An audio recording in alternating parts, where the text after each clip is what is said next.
Based on the rugged, good handling and well-suspended two-seat KRX 1000, Kawasaki has added a second model to the KRX lineup for 2023, allowing you to bring along more friends or family with the release of the KRX4 1000.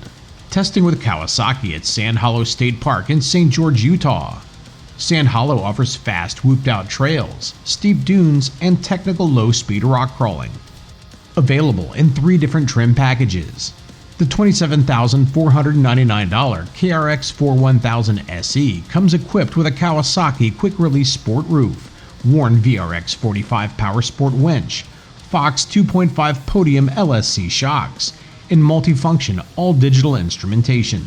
The $28,499 KRX4 1000 ES features Fox Live Valve computer-controlled internal bypass shocks, without forcing you to buy into the sport roof and winch on the SE model. The $29,999 KRX4 1000 ES Special Edition that we're testing combines the features of the Special Edition model with Fox Live Valve shocks and adds a high-grade Hiphonics 600-watt 5-channel audio system with 6.5-inch door speakers and a 12-inch subwoofer. This G-Ride features a special metallic flat rock graystone color scheme and graphics, complemented by gold wheels. Engine performance. Sharing its power plant with the KRX 1000, the KRX4 features a 999cc liquid-cooled 4-stroke parallel twin-cylinder engine. The power curve is linear. It's not overpowering anywhere. There's enough power. You got to remember, we're all looking at these turbo models and I need 480 horsepower. Nah, you probably don't.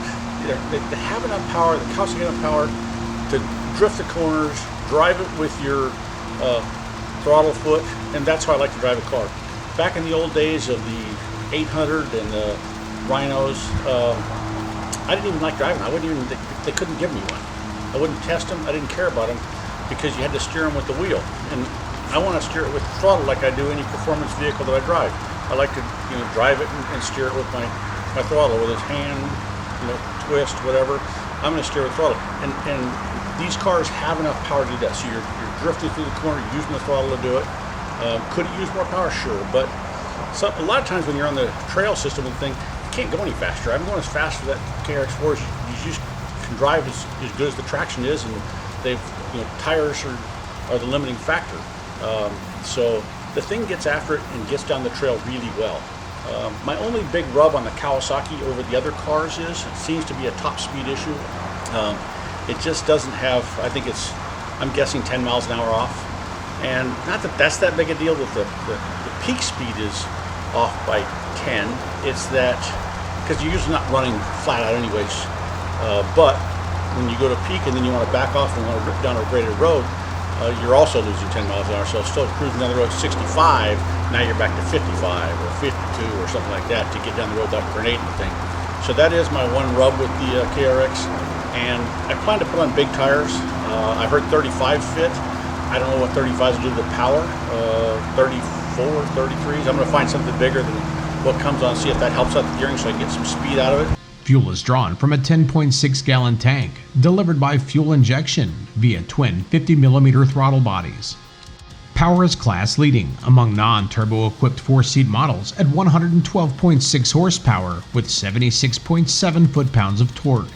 However, so is its weight, with a curb weight of 2,105.8 pounds, around 370 pounds heavier than the Honda Talon 4. Double shearing in the Kawasaki construction is just awesome. That little bit of weight it adds, it's probably worth it for durability.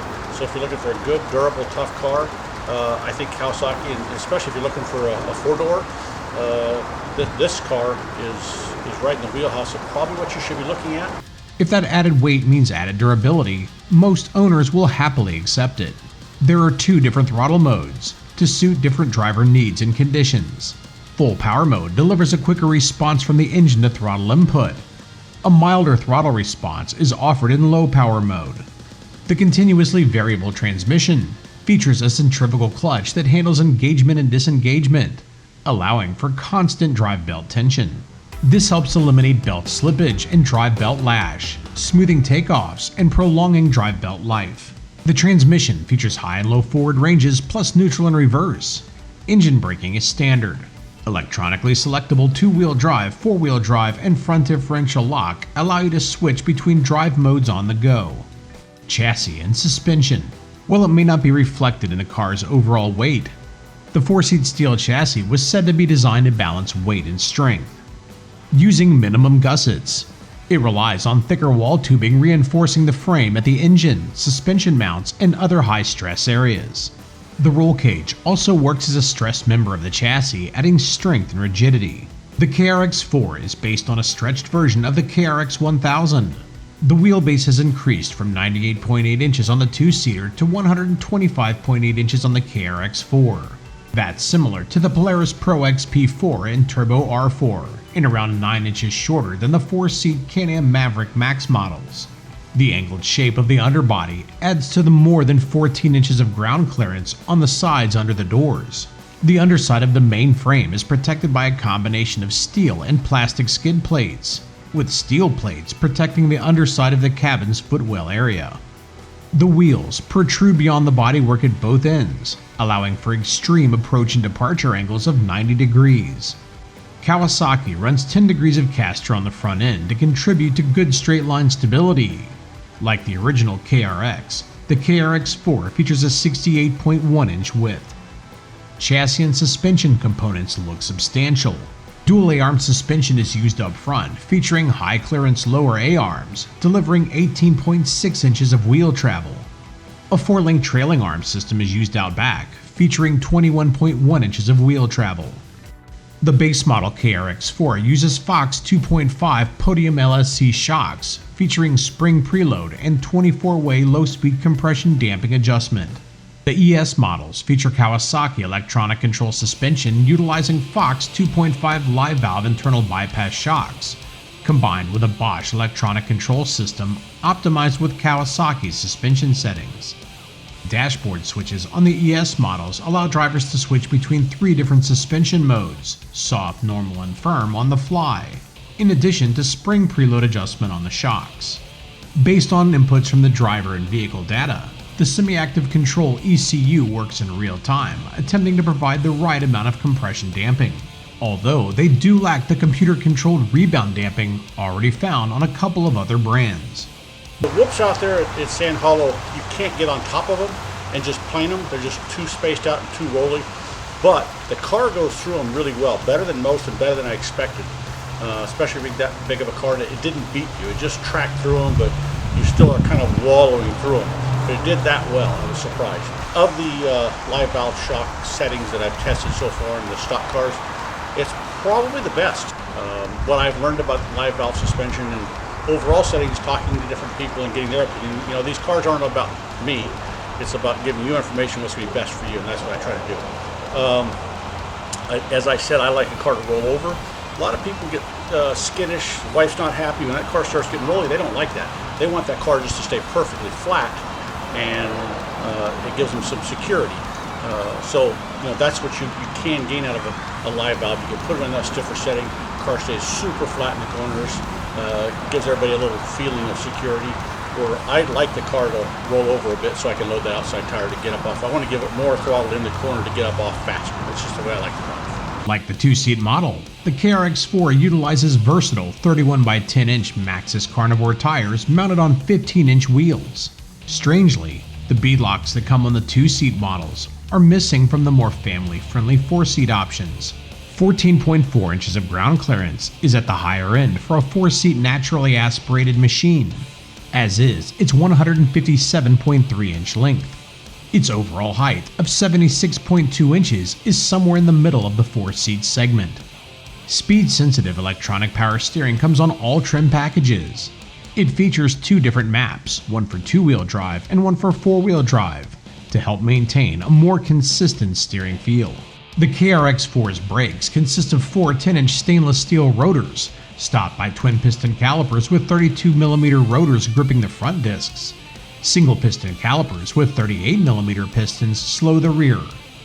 The front brakes engage just before the rears to help optimize braking traction.